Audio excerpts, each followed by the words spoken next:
How we doing, Cowboys? It's Mr. Lankin coming to you with another video that we'll talk about fonts. Fonts are these things that basically makes the letters look a certain way on your document.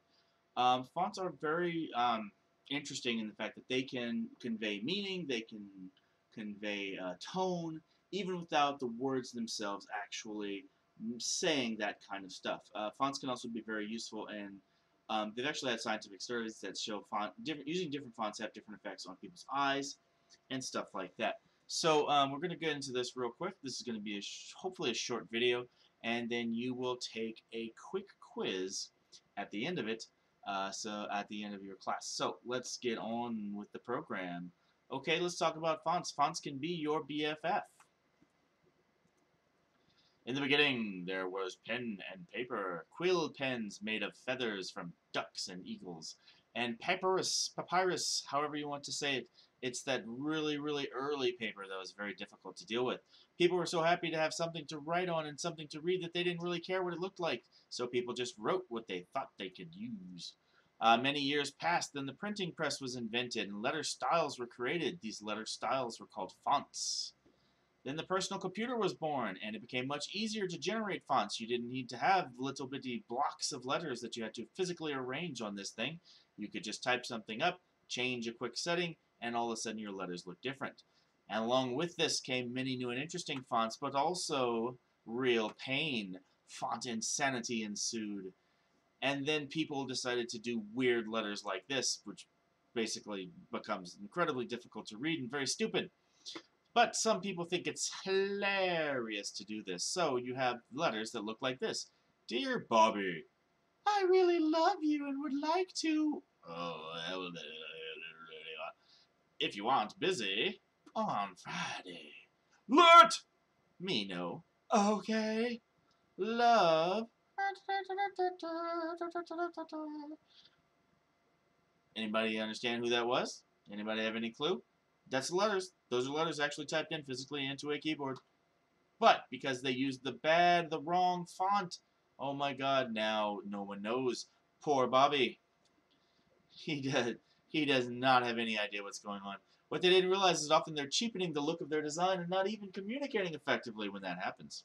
So guys like Bobby went without girlfriends because they didn't know who had written to them.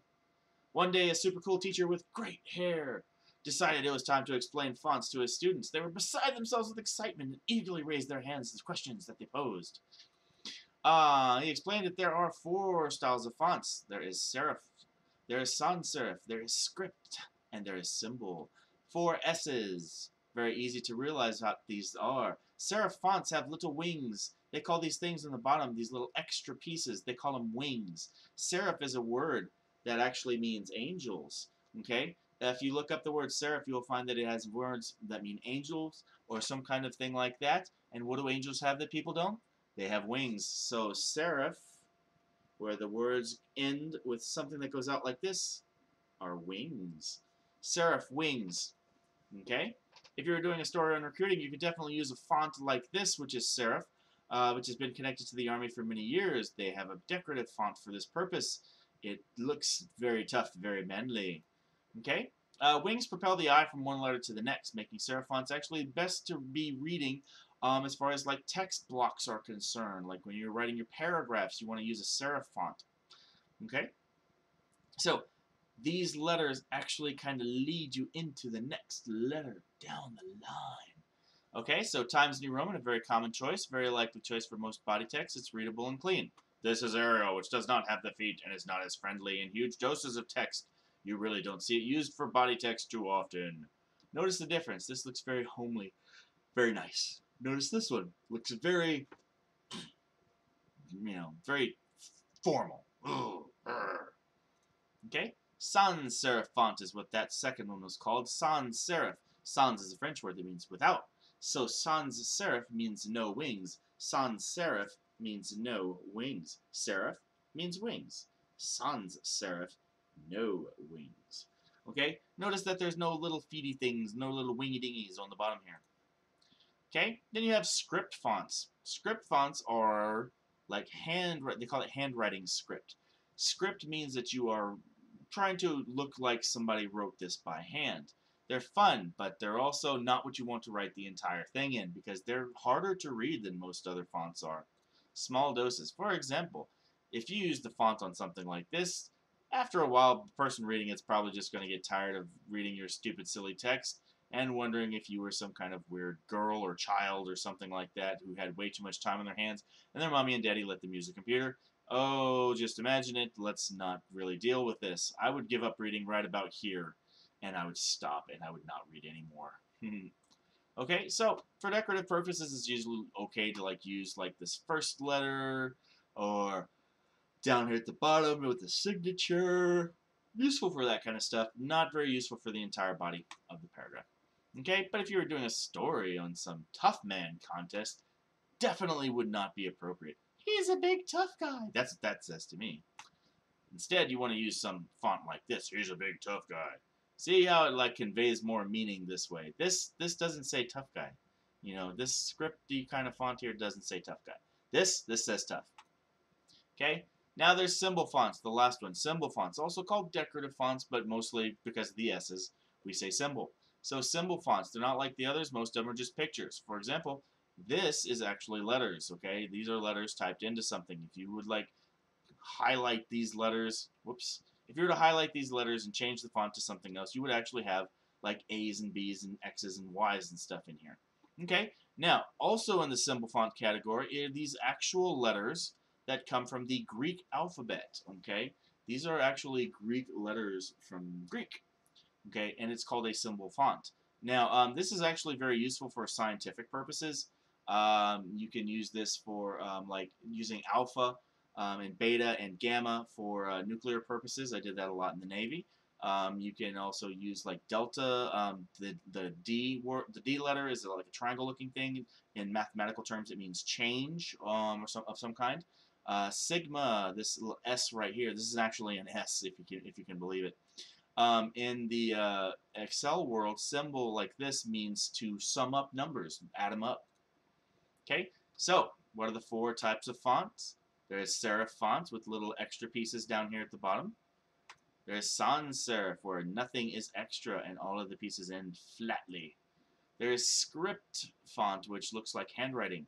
And there is symbol font, which is basically like weird stuff like this, or pictures of things called wingdings, like where it's got like police car, stop sign, star symbol, something like that. Okay, yay, good for you, A+. Now, let's read Bobby's thing with like a single font on there. Dear Bobby, I really, really love you and would like to see you if you aren't busy on Friday. Let me know, okay? Love, Suzette. Oh, thank God, now we know who Bobby who's Bobby's secret admirer is. It's Suzette because she used a good font that's appropriate for signatures and not musical notes, which didn't tell me who she was. Okay, Bobby is happy, and so is Suzette. What a font-tastic ending. All right, nice. I like it.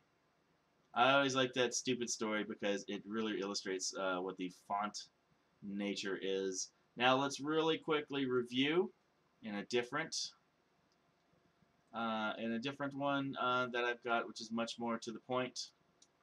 Okay, so let's talk about these font styles. Okay, serif font is a font font face that has curved or extended edges, often easy to read and often used for document text, which means the paragraphs. They have little feet on the bottoms, especially on the N's and the M's and stuff like that. They have little feet on the bottom stuff. Okay? They're also called wings. Sans serif is a font face that uses straight lines and edges, often used for headings and titles and things like that. No tails, no feet, no extra parts. That's a sans serif because it has no wings. Okay? A script font is for looking like you're doing handwriting, often used for invitations or fancy stuff. And symbol font is characters that cannot be typed in for the keyboard, such as hearts, stars, and other shapes, as well as foreign alphabet characters. Symbols can be inserted and formatted into a document, just like regular text characters. For example, this is letters. They're just in a symbol font that basically turns them into pictures. Okay? Serif font examples: Bookman Old Style, Book Antiqua. Notice the little squiggle down here with the Q. Century Schoolbook, Garamond, and Goudy Stout. Those are serif font because you can see on the K's and on the T's and stuff like that, they've got little extra pieces down at the bottom. Sans serif font, Bradley Hand, Comic Sans, Eros Bold, Franklin Gothic, Gill Sans. Sometimes the sans serif fonts will actually say sans in the title. A script font. Super quickly, a script font looks like somebody tried to write it by hand.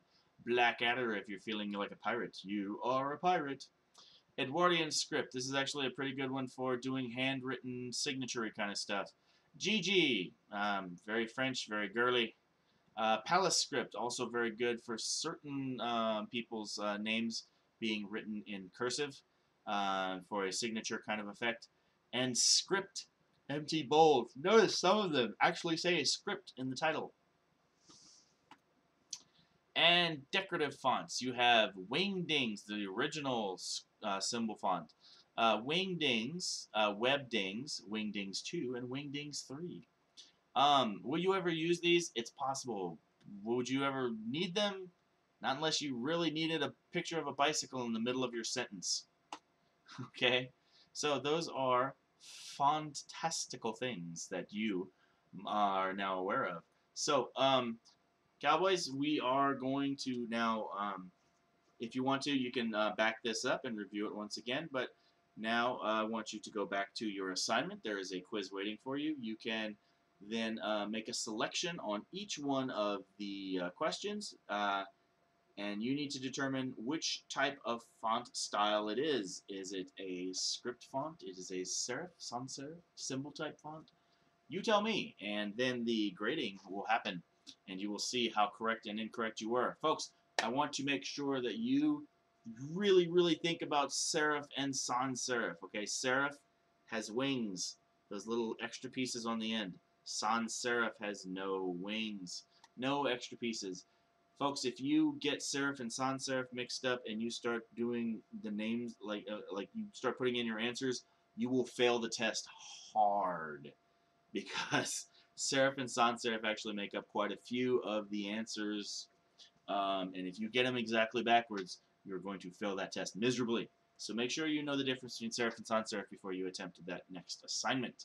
All right, Cowboys, that's it for me. Hope you have a good rest of your day. See you later.